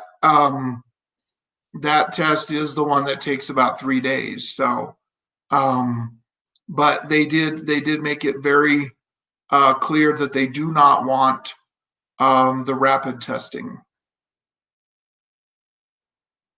Thank you very much. You're welcome. You're welcome. Thank you, Secretary Scott. Catherine, Board Member Cullen. Yes, this is Board Member Cullen. Mike, you had mentioned that you had that point of contact within your office, so it's only for one person to do the contact between the health department, Is that correct? Yes. Okay. Yes. So my question is somebody else cross-trained to be able to take over if she was to be out sick or something was to happen? Yes. Yeah, we actually have 3 or 4 people working directly with her and who know exactly what she does. We actually initially had the entire benefits team all doing what Faith is doing.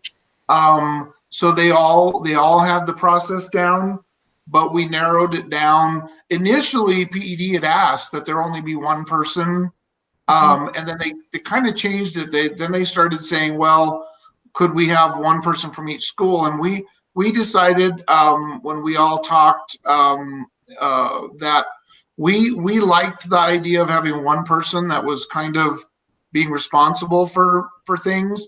I do have a different person responsible for the surveillance testing, so Faith doesn't have to do that. And I do have other people cross-trained. So the other 2 benefits specialists are trained in the same manner that Faith is trained. Plus Peggy and myself know the entire process as well. And Jennifer Spear, our employee relations manager, knows how to do it as well. Okay, great. Yeah, thank you. I just wanted to make sure we were covering all bases. Yeah. Just in case she gets sick. That's all we need. Yeah. No, I agree. Yeah. All right. Thank you. But she's doing a fabulous job. Faith is doing an amazing job. She is on this. All right. Thank you, Board Member Cullen. And then Board Member Coleman. Thank you. So, Mr. Chavez, I have a couple of questions on your presentation, the slide quarantine decision tree. I just wanted to see if you could clarify for me or explain the difference. What I was surprised about is someone that has tested positive, they isolate for 10 days. But if someone has been maybe around somebody that has tested positive, that they need to quarantine for 14 days. So can you explain the difference between those two? Honestly, I'm sorry, Board Member Coleman, I can't tell you why that tree comes from. That's in the toolkit from PED.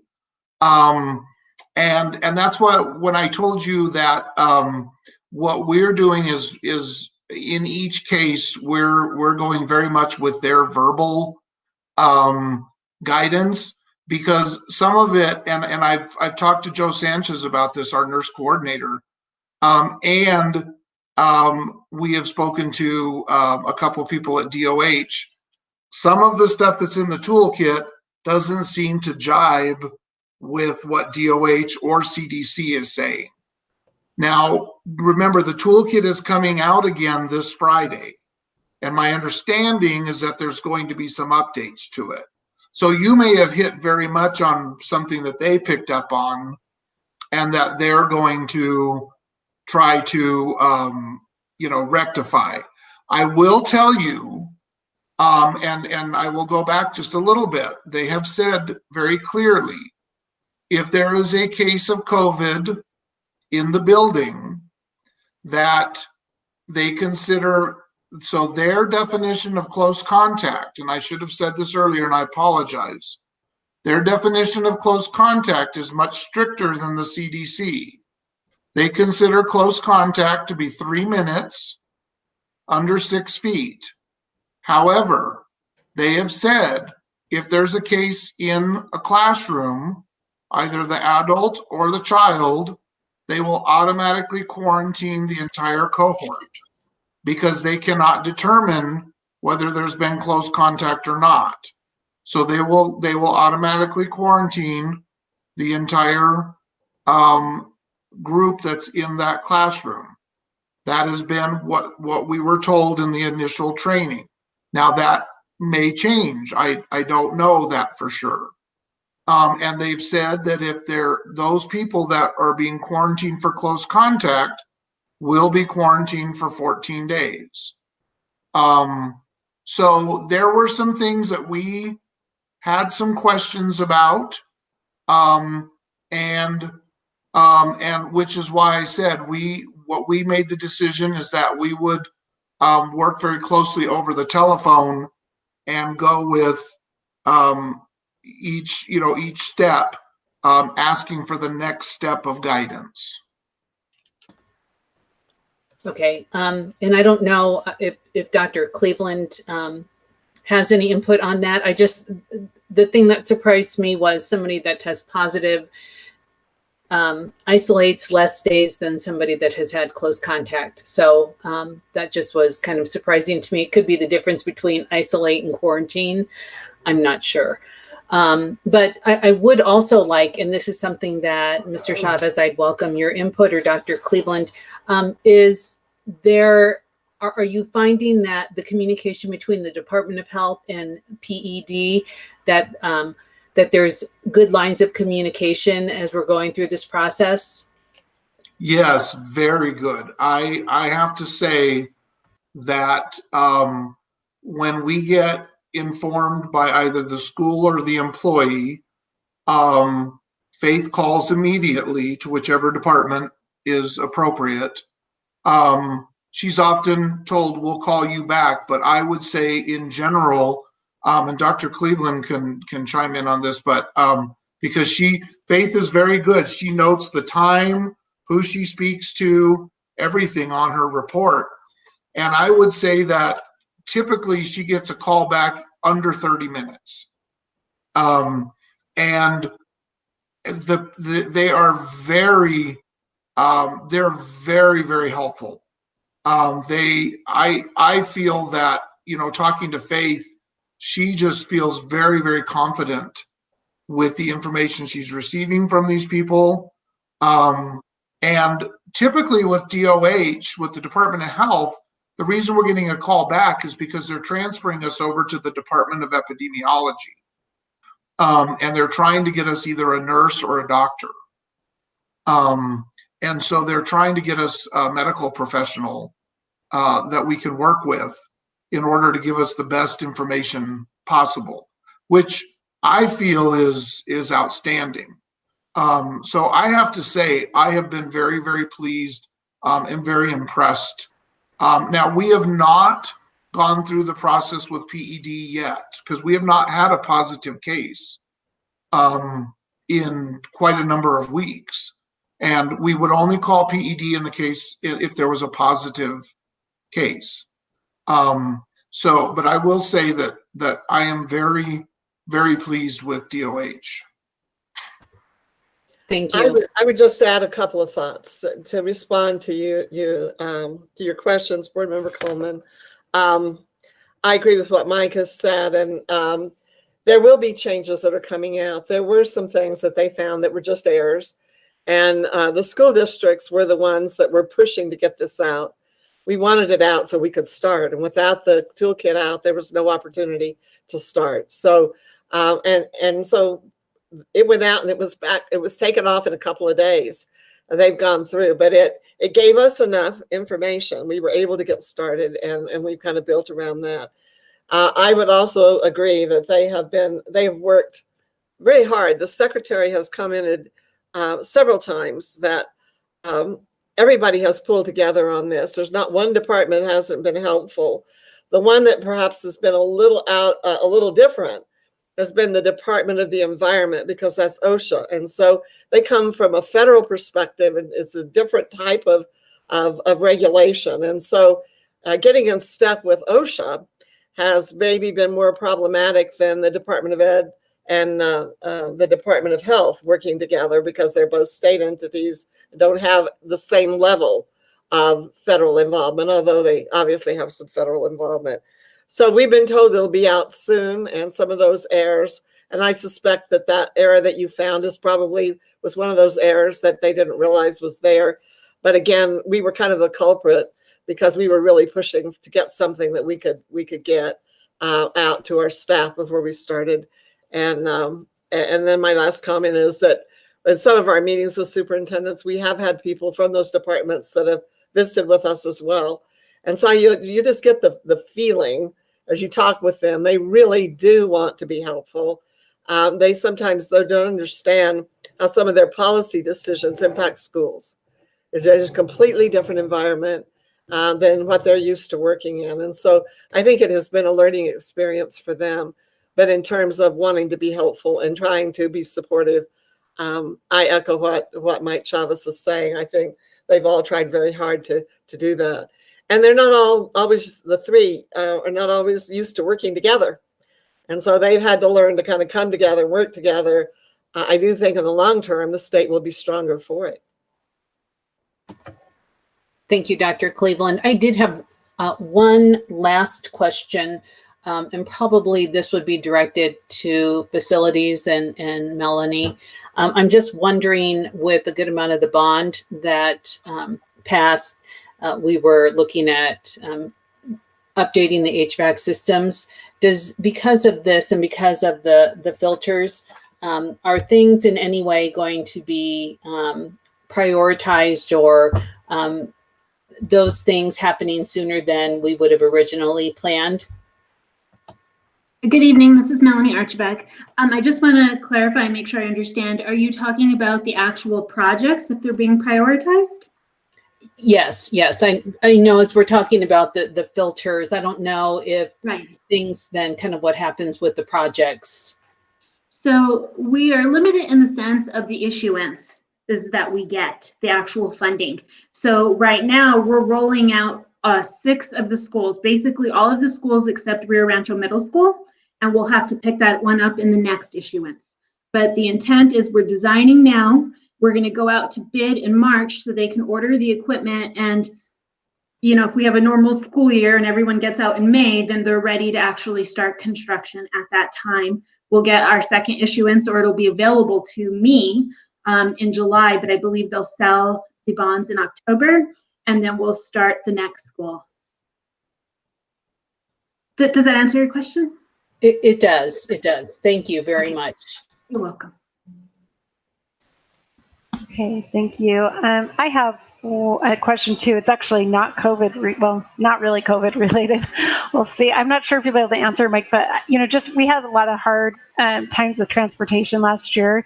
Looking at those staff vacancies that we have right now, I see we still have a good amount of vacancy in the transportation area. I'm guessing right now with just elementary being in, we're probably okay.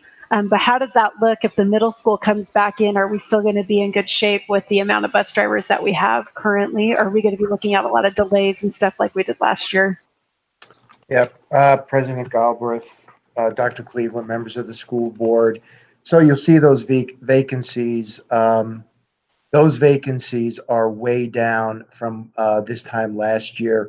We probably had about 4 to 5 times greater vacancies on bus drivers than we did last year. So in regard to actually having bus drivers, we are in so much better shape.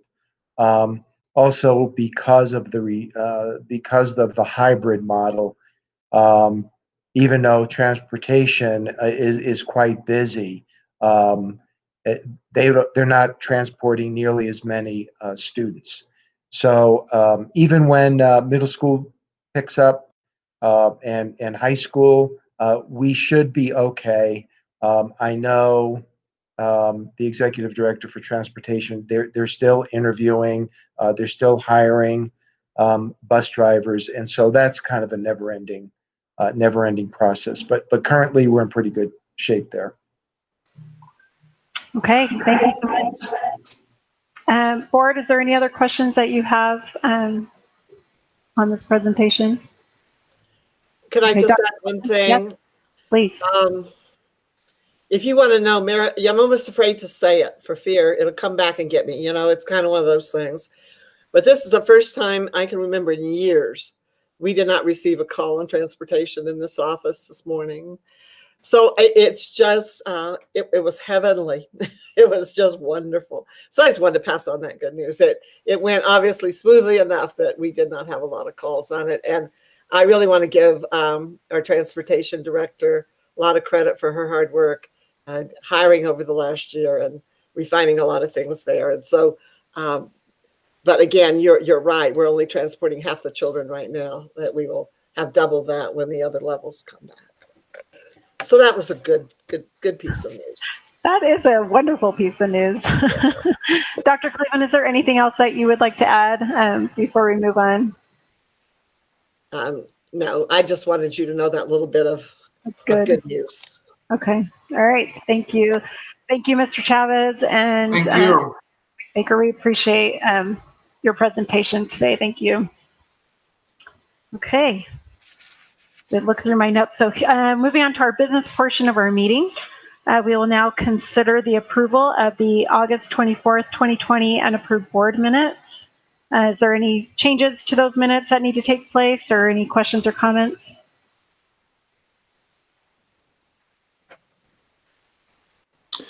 No, I move to approve. This is Secretary Scott. I move to approve the minutes. This is Board Member Jeff Morgan. I second. Thank you. Jane, can you take a roll call vote on this? I will. Vice President Morgan, Yes. Secretary Scott, Yes. Board Member Cullen, Yes. Board Member Coleman, Yes. President Galbraith. Yes. Thank you. Thank you. Motion carries 5-0. And now consider approval of the September 4th, 2020 unapproved board minutes. Any questions or changes that need to take place on those minutes?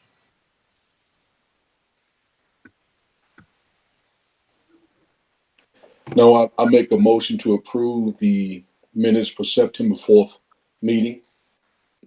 This is Secretary Scott. I'll second that motion. Thank you. Jane, can you take a roll call vote on this?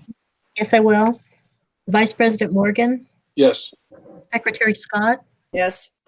Board Member Cullen, Yes. Board Member Coleman, Yes.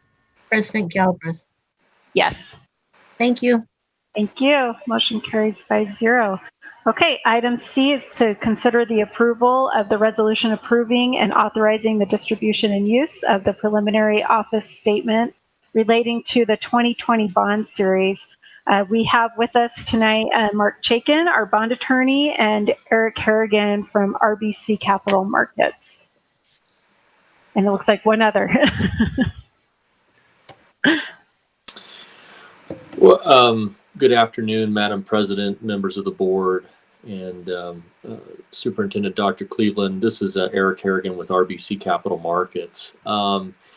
And so just as a quick introduction, before you is the preliminary official statement. This is the offering document that gets posted and provided to bidders on the upcoming general obligation bonds, the $15 million that the board authorized the sale of those bonds at your last meeting. The important thing that we want to get across is that, this document, this official statement, talks a lot about the bonds, the district, the local economy. And we're going to go over and provide just a brief summary of the various sections of the official statement, things for you to focus on.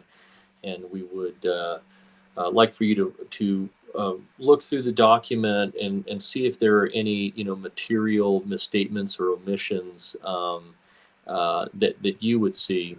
And with that, if you don't have any questions, I'm going to turn it over to Kaylee Weimerskirch, who is with our office here in Albuquerque. And she'll provide a summary and walk you through the official statement. And if you have any questions, please feel free to stop and ask us. Thank you, Eric. Good evening, Madam President, members of the board, and Superintendent Dr. Cleveland. Before we get started here, I think what I'm looking at, what's being screen shared right now is the resolution. I want to make sure that everyone has a copy of the POS. There it is. Okay, good stuff. So if we could start on the next page, please. So really, what we're looking at here is just an overall summary of the bonds. We plan on posting this on September 17th. Other information on this page includes the preliminary par amount of the bonds, along with the dated date and delivery date, and the dates that the bonds will be due for both principal and interest. So if we continue on to the next page, please.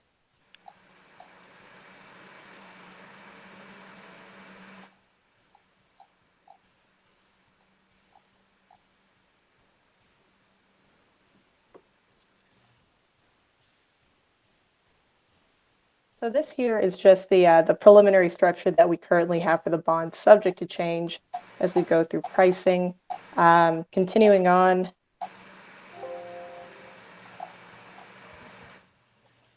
And then these are all the participants with this transaction.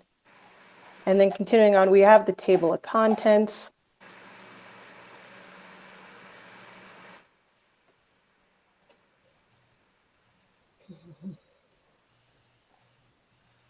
And then if we continue on to page 2 is really where the POS starts.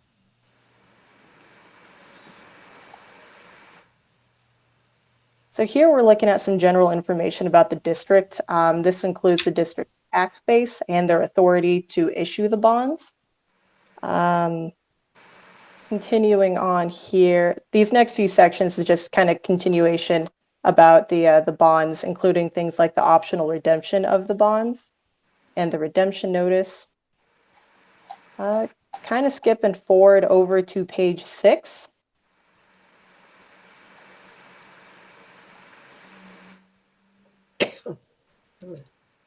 There we go. This here is our disclosure for the COVID-19 pandemic.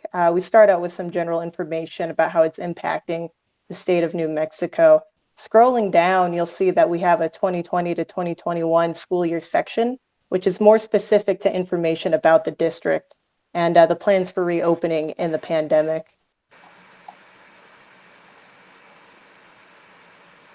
After that, the next few pages go over multiple different things. Again, more information about the bonds, such as the sources of use or sources and uses of the bonds. We have information about the New Mexico School District Enhancement Program. And then after that, we start to go into the general obligations of the district, their outstanding debt, really.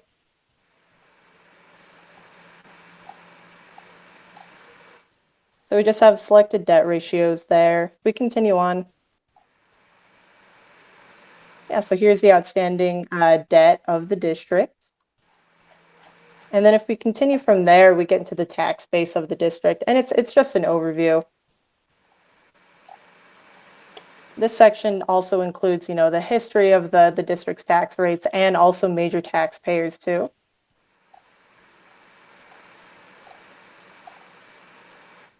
After that, we can jump down quite a bit past all the tax stuff to page 17.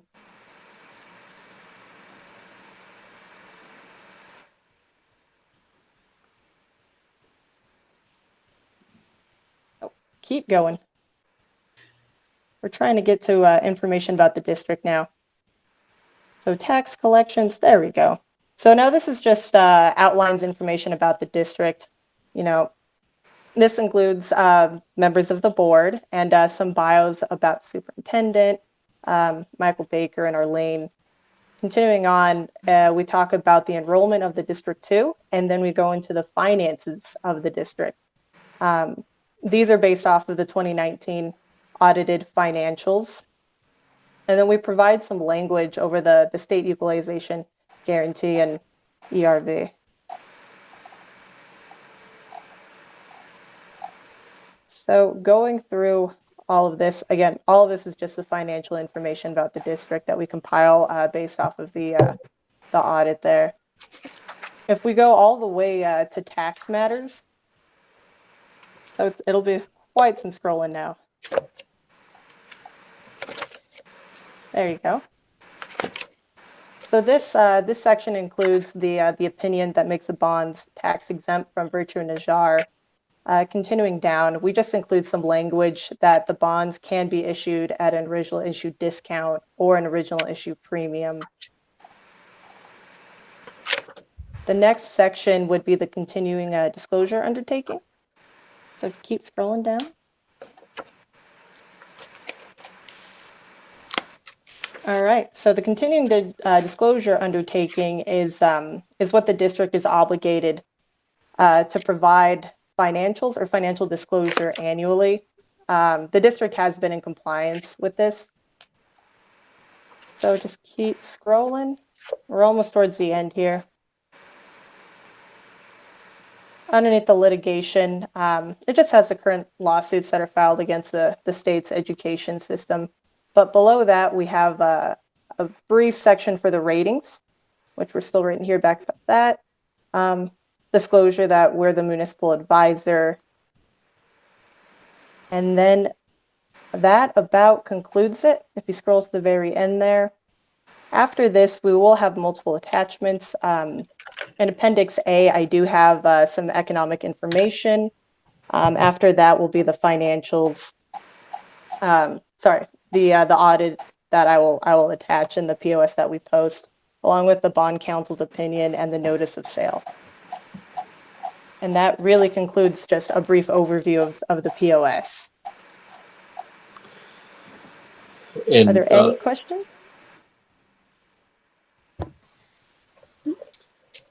And Madam President, board members, and Superintendent Cleveland, again, we urge you to, go through the official statement. If there's any, factual misstatements or omissions, please let us know so that we can include it. So, and with that, that concludes our overview of the preliminary official statement, and we're happy to answer any questions that you might have.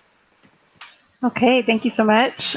We'll start with, let me just start with Dr. Cleveland and see if she has anything before I go to the board. I don't know if you wanted to talk about anything, Dr. Cleveland. Well, just a couple of things. I would want for the community to know the board has had a copy of this and has had an opportunity to review it prior to the board meetings. So this is not new information to the board. I would like to just ask Eric, in terms of the rating, was it what you were anticipating? Was what you thought we would get and why? So thank you, Dr. Cleveland and Madam President, board members. So we have received the rating. It's not officially released, but it is a maintain of the district's A+ rating from last year. And the rating reflects the fact that there has been financial stability with the school district, even though that we're obviously had a special session where there were cuts, but because the district has been able to maintain its financials, that has been a very important part to that, maintaining that bond rating. Additionally, the tax base has been very strong this past year. As I mentioned in my presentation to the board at the last meeting, saw a little over 7% growth. That also played an important part. So the district has done a terrific job of managing through these challenging times, and that's reflected in the rating. Thank you. That's all I had. Okay, thank you, Dr. Cleveland. Okay, thank you. And Mark Chaikin, I know we have you on here. I just want to check with you. Did you want to add anything before we go into more questions from the board? Madam President, thank you, and good evening to you and the board members and Superintendent Dr. Cleveland. I have a resolution for you, so we can come to that. It'll be very brief once all the board members may have answered, have all of their questions answered about the POS. Okay, sounds good. Thank you. Okay, Wynn Coleman, do you have any questions, comments? I don't. Thank you. Thank you. Secretary Scott? I have no questions at this time. Thank you. Thank you. Board Member Catherine Cullen? No, not at this time. Thank you. Thank you. And Vice President Jeffrey Morgan? No questions. Thank you. Okay. And I don't have any questions at this time either. So we can go to you, Mark Chaikin. Thank you, Madam President. So before you, we have a very short resolution now that Eric and Kaylee have done all the heavy lifting. This resolution simply asks you to approve the use of the POS to market and sell the bonds. So it's if you just would kindly go to the next page of the resolution, the first page is just the whereas clauses. And it's really, I believe, section 2 that says the board hereby authorizes the distribution and use of the preliminary official statement in substantially the form presented at this meeting. So by passing this resolution, by adopting this resolution, you will authorize RBC to use the preliminary official statement and they will post it, as Kaylee said, on September 17th for the purpose of marketing and selling the bonds. So I will stand for any questions and respectfully ask for your approval of this resolution. Okay, thank you. Dr. Cleveland, do you recommend approval, and do you have any questions or comments? I recommend approval, and with thanks for everybody who worked on this on this effort. Okay, thank you, Dr. Cleveland. I'll go back through the board and see if there's anything else. Wynn Coleman, do you have anything? No. Okay, thank you. Secretary Scott? Nope. Okay. Catherine Cullen, I think I saw you shaking. No, you're good. And Jeffrey Morgan, did you have any questions on this? I'm good. Thank you. Okay. So with that, I move to consider the approval of the resolution approving and authorizing the distribution and use of the preliminary office official statement relating to the 2020 bond series. And this is Board Member Coleman. I second the motion. Okay, thank you. Jane, can you take a roll call vote for us on this? I will. Vice President Morgan, Yes. Secretary Scott, Yes. Board Member Cullen, Yes. Board Member Coleman, Yes. President Galbraith. Yes. Thank you. Thank you. Motion carries 5-0. Thank you so much, everyone from RBC Capital Markets, for being with us over the last couple weeks, and also Mark Chaikin, a bond attorney, for being here and presenting for us tonight. We appreciate all the work that you've done. Absolutely. And Thank you. I would just like to say thank you to Dr. Cleveland and all the staff at Rio Rancho for being able to put, there's a lot of information that goes into this, and really, provided a lot of great information in a very timely manner. So we really appreciate all the work that Dr. Cleveland and staff at Rio Rancho has done. So thank you very much. Okay. Thank you so much. Thank you for being with us tonight. Okay. We'll now move on to item D, to consider the approval of board memorandum RFP number 2020-016-CCSE, web content management system. And we have Beth Pendergrass, our Chief Communications and Strategy and Engagement Officer, and also Michael Madrid, our Director of Purchasing, here to present to us. Good evening, President Galbraith, members of the board, and Dr. Cleveland. We recently completed an RFP for a new website management system, which would include the website, the mass notification, the app, so the whole package. Michael is here with me this evening. He's going to take you through our process for the RFP. And then I'm prepared if you have questions. I know the website is very important to the board and the app as well, so I can take you through some highlights. In addition, I had shared a video with the board, and we're prepared to show that video again, that kind of the company put together for us to highlight what they do. But I'll turn it over to Michael. Thank you, Beth.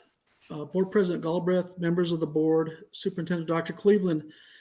The Purchasing Department initiated this procurement on behalf of the Communications Strategy and Engagement Office.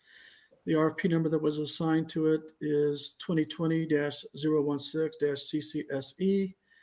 On June the 25th at 2 p.m., proposals were due, and we received a total of 10 responses to our solicitation. Companies that responded are Apogee Incorporated, Blackboard, Campus Suite, Edlio LLC, Final Site, Intrado School Messenger, Juicebox, Sage Core Technology, School Blocks, and 360 Civic. Upon receipt of the proposals, I went through each of the offers and verified that the mandatory documents as identified in the RFP were provided by the 10 offers. It was determined that all 10 provided the documentation and were deemed a responsive proposal.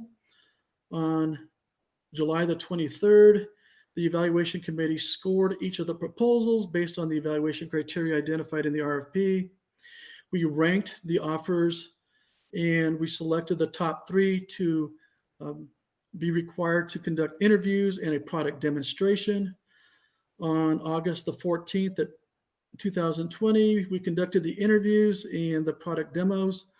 Immediately after the presentations, the evaluation committee scored each of the offers that presented, and those scores were added to the initial evaluation scores.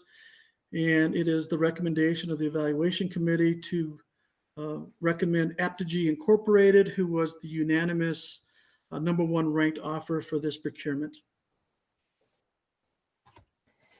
Thank you, Michael. I appreciate that. Just so the board is aware, some of the highlights, Aptigee has done a lot of research behind creating a design that's dynamic, clean, modern, and really allows for bite-sized chunks of information. If you look on average, people spend about 6.2 seconds on any given page. And so having a web design that really meets that demand is critical to our needs. Some of the things that we really liked about the website is they have the true native app, which is not just a mobile-friendly version of the website. It's clean and it's easy to use. They have a robust website accessibility system built in on both the back end and the front end to help ensure that we are accessible. The content management system is very user-friendly. It has a capability of archiving our social media. They'll do 100% of the content migration. This is huge because we have approximately 7,500 pages on our website. And so 100% of that content migration is really critical. They integrate well with Google. They have the live feed section on their app. The cost aligns well with what we're currently spending. And then they have the built-in mass notification system. And so those are just a few highlights that we really liked about Aptigee and just how clean and professional it looks. And I'm willing, if the board is interested, again, we could show the video again if the board wants, or I can stand for questions. Board, are you wanting to watch the video or are you ready for questions? I'll just look for your. I think it would be good for the public, since it's the public meeting, to show the video. Okay, great. I will do that right now.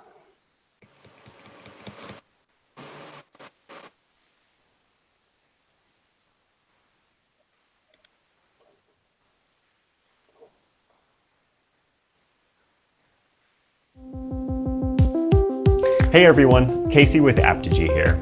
We've met with over 2,500 school administrators from across the country to understand some of the core challenges that they're facing. And what we keep hearing time and time again is that school administrators are under a lot more pressure to market the good things that are going on each and every day within their schools. But the problem that we keep running across is that the tools that school administrators have in education aren't remotely close to the tools that we have here in the private sector. So what we've done at Aptigee is we've developed a set of tools that are allowing school administrators to market the good things that are going on and build their school identity online. When it comes to the school identity, the first place that we should start is where our parents and community are going every single day. And right now, that's on mobile, because everybody's walking around with a smartphone. But the problem is, it has nothing to do with going out and getting an app. It's all about having a mobile strategy. So let me show you what I mean by that. So let's say I'm a parent. We get an app. As a parent, I download it and I'm looking for something like a lunch menu, and this happens. The problem here is the app developer just took a shortcut and is kicking the user out of the app and sending you back to the school website. So what happens is people use this once and they don't use it again. That's where, again, it has nothing to do with having an app. It's all about a mobile strategy, and the most important part of that is the user experience. So let me show you what I mean by that. So let's say I'm that same parent. I open up a lunch menu, and with one click, I can get what's on the lunch menu for today. Upcoming school events, I can scroll through, add events to my personal calendar to make sure I remember to show up for it, because we've all been there where we didn't know when the game actually started. Things like staff directories. Again, we're not having to go to the school website, click around 3 or 4 times. We can actually get in touch with somebody on staff right here from within the app without having to go to the website to do that. So now that we've talked about the user experience, the most important part of the app from the administrator's perspective is the live feed. Because now with the live feed, you're able to start marketing all the positive stories that are going on, highlighting those stories of student success, your school culture and values, without having to kick your community away from your brand. The problem with going mobile for most school administrators is that if they go mobile, it's going to be one more thing that they have to manage. So that's why at Apogee, we've created education's first publishing platform that allows a school to manage all of its content from one place. So now, as a school administrator, we can take a picture, post a story, and with one click, we can share that story through the school Facebook, Twitter, the live feed, which is going to be both the mobile app and the school website. You can send push notifications directly to the app, and when you need to, you can even send out text messages and voice calls with one click of this red publish button. It really doesn't get any easier than that. With everybody getting their information online, your website's often the first touch point you have with your community. But it's more than just having a website. It's about using it to build your identity. So that's why all of our websites are built to be very clean, modern, and ADA compliant. So what you'll see is the live feed, the events, the news, those same content sections we went over on the mobile app are also reflected on the school website. So no one on the school administrative team is having to go in and manage things twice. Now I want to show you what our clients think is the best part, and that's ThrillShare Mobile. Because what we've learned is that those stories that reflect your identity aren't happening when you're sitting behind your desk. They're happening when you're out and about throughout the school. So that's why we've created ThrillShare Mobile, the first ever mobile publishing platform that allows you to be at an event. You can take a picture and post that story to the school Facebook, Twitter, app, and website right there from your smartphone. And in the event of an emergency, you can even send out text messages, voice calls, and push notifications with one click of the publish button right there from their smartphone. There's nothing like this right now in education. At Apogee, we take a different approach. We know it's not about communicating anymore. It's about building your identity by showcasing those stories of student success, stories that reflect your culture and values, and marketing the good things that are going on. And that's one of the reasons that we've grown from 4 beta districts to over 600 in the period of 3 years. So we hope to see you soon, and thanks for watching.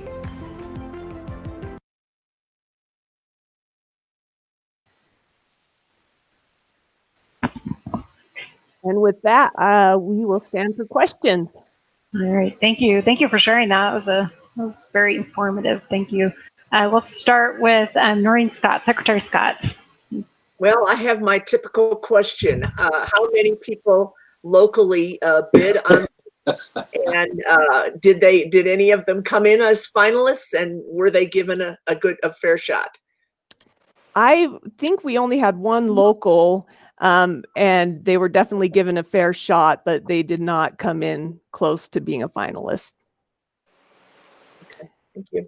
School district websites are very complicated. I don't know that there's a lot of local companies that do that level of need that you would have for the school's website, but we did have one.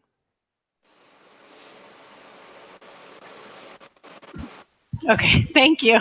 All right, Board Member Cullen. Thank you. And I know this is something that we've been needing for a very long time. I know that I've talked about, having the app, and it hasn't been successful, the one that we had. And I did take a look around at the other districts, so I was very impressed what I was seeing. Of course, we're going to have to be careful who has that mobile, so that they can't push out certain notifications where they're at. So it's going to have to be monitored very closely of who has access to this. But you did say it was close to what we are spending. So what are we spending now, and what are we going to be spending with this new company? So we currently spend, all right, so this new one is about, I think in the proposal, $58,300 per year. The upfront cost is $14,500. Right now we spend $55,987 each year. But in addition to that, we spend $8,300 on accessibility. And then in my budget this year, I had included another $10,000 for social media archiving. Mm-hmm. So some of those pieces now will roll into this new cost. And so actually, I think it'll end up being a little less than what we are currently spending. And they'll be able to integrate all those pages that we have onto our old website, and so they're archived, because of course, that's been the big thing, is being able to save all these type of information that we've had over the years. They'll be able to do all the content migration. Okay. And so are we also going to have on the mobile app say Power School, mealtime, all that integrated into the app so that the parents can go in and do mealtime off of there? Yep, we could include, yep, they would ensure that we have that worked out. From Power School to see their kids' grades and so everything being there, because it was kicking us out, going to the websites and all that. It was becoming problematic on the current one. Well, with the Power School, I don't know that they would have that built in to the app itself. I think it would still have to go to Power School because, yeah, right. So that would be the same with mealtime. They would have to I would assume so, yeah. Go directly to their site. Okay. I think with Power School now, most of us have the app on our phone as parents too. So I don't even go to the school website page really anymore for that, which is nice. Yeah, that is true. That's how I was going as in using it. So I didn't know if it would be integrated into it, but okay. Thank you. And just very thankful that this is finally coming around to where we see a good web design and then mobile apps. So thank you. Great. Thank you, Board Member Cullen. Jeffrey Morgan? Beth, thanks for you and your team. I don't have any questions at this time. Thank you. Okay, thank you. And Board Member Coleman? Thank you. I have also for a number of years really felt like we needed, especially the mobile app. And so I am excited on many levels, including that the expense of this is what we're spending currently, and look forward to getting this all up and going. So thank you so much to the team for putting this all together. Okay, thank you. And me too, man. As a parent trying to go through that staff directory, I'm really excited if it becomes way easier, as they have shown in that video. It has been difficult to navigate through some of those things. So really grateful for all the work that was put into this. I went through some of the other websites that they had listed on their site of ones that they have done, and they look really good and easy to navigate. So I think you guys picked a really great group to do this website. So thank you. Dr. Cleveland, did you want to address anything? I'm just excited about it. And so just thanks to Beth for the researching on it, and then for Michael for taking us through the process. But I agree, we've needed it for a long time. And so it'll be exciting to see how it all looks when it's all pulled together. But we all know, I mean, you know better than anyone how important good communication is and how picky people have become today about what they want. And so I think this will deliver that product, and so I'm excited about it. Okay. Thank you, Dr. Cleveland. Beth, before we go to approve this, is there anything else that you wanted to add? I would just add just a reminder that it won't happen tomorrow. So there'll be a period of time that will take to get everything switched over. And so it would be our hope that we have the new one up and running by the summer. So just as an FYI, that there's a lot of time that goes into when you move from one system to another. So thank you. And so how much of that is like our people having to move everything? Does the company do a lot of that and we don't have to use as many man hours? Right. So that's the content migration piece. And so they'll do 100% of that. Now, certainly we want to spend time going through it and cleaning up anything that needs to be cleaned up before you get it on a new site. And so we would be involved in that, certainly, but that saves us a lot of time. Okay, thank you. All right, board, is there anything else? Okay. And this is Board Member Coleman. I move to approve the RFP number 2020-016-CCSE Web Content Management System. This is Board Member Jeff Morgan. I second. Okay, we have a motion. We're good. We have a motion by Wynn Coleman and a second by Jeffrey Morgan. And Jane, can you take a roll call vote for us on this? Yes, I will. Vice President Morgan? Yes. Secretary Scott? Yes. Board Member Cullen? Yes. Board Member Coleman? Yes.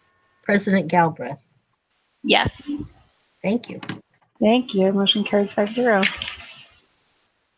Okay, we will now consider the approval of policy 750, COVID-19 pandemic. This is a second reading, and Mike Chavez will be presenting. Mike Chavez, man, you are presenting everything tonight. I guess. Good evening again. Mike Chavez, Executive Director of Human Resources. Good evening, President Galbraith, Dr. Cleveland, members of the board.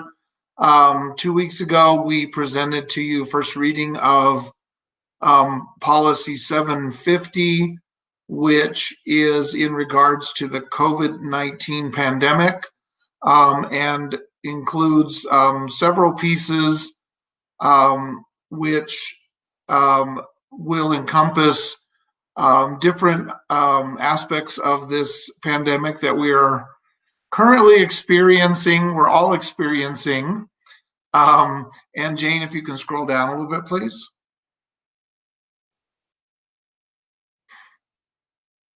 Thank you.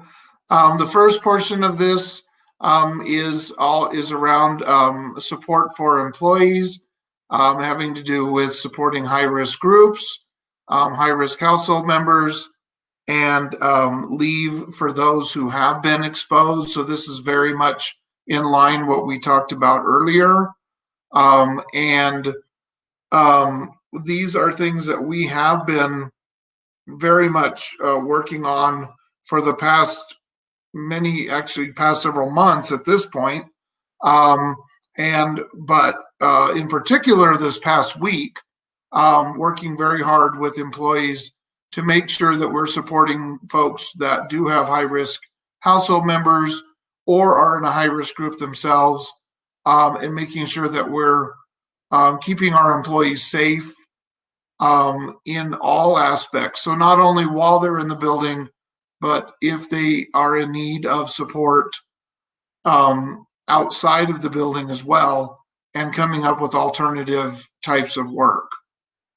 Jane, if you can scroll down again, please.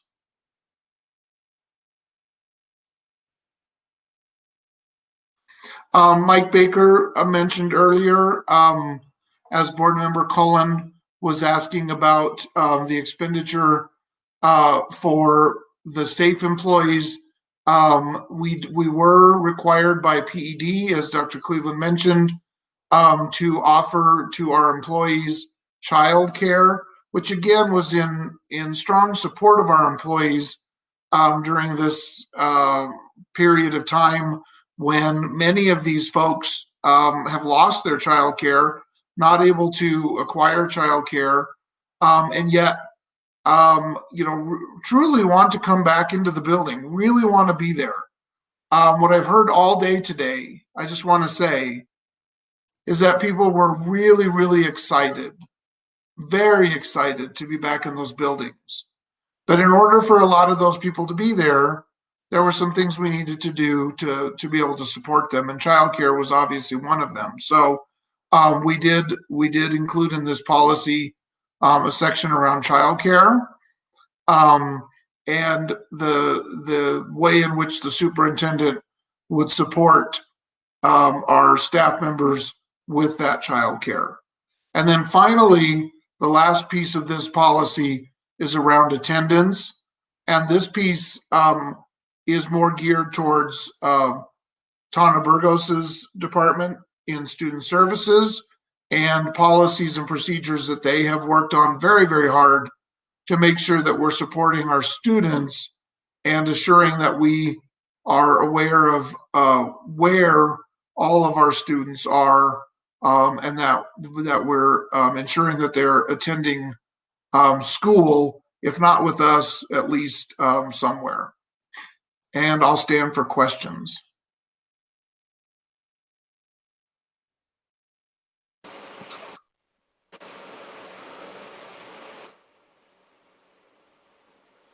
Looks like Amanda left and may be coming back in. I have no idea what just happened. Okay. My computer's been a little slow all day. Thank you. Jeffrey Morgan almost just had to take over for me there. So, Dr. Cleveland, did you have anything that you wanted to add? My only comments, I recommend approval. And again, our hopes is that this policy goes away within a year, that we can withdraw this policy out of the policy book and not have to worry about it. But all of these things are important. And And so I do recommend approval. Okay, thank you, Dr. Cleveland. Jeffrey Morgan, do you have any questions? No questions. Thank you for your work. Okay, thank you. Secretary Scott? No questions. Thank you. Catherine Cullen? No, I don't believe so. There was no other change. There was no changes from the first reading to the second reading. Is that correct? That is correct. No changes. Just want to make sure. Thank you. You're welcome. Thank you. And Wynn Coleman? No questions at this time. Thank you. Okay, thank you. And so with that, I move to approve policy 750 COVID-19 pandemic.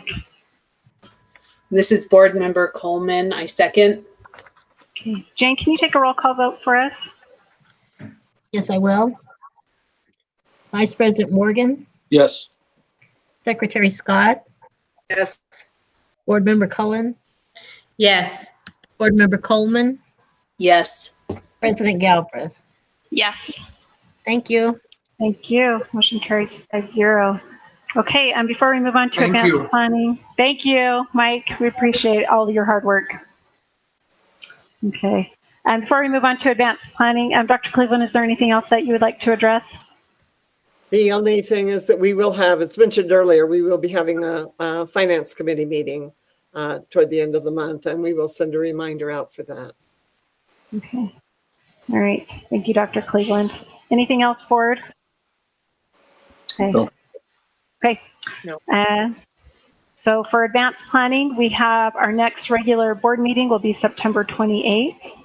October 7th and 8th is fall in service. October 9th is fall break.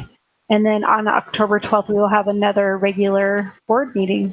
And with that, this meeting's adjourned. Thank you all so much for attending. Thank you. Thank you. Thank you.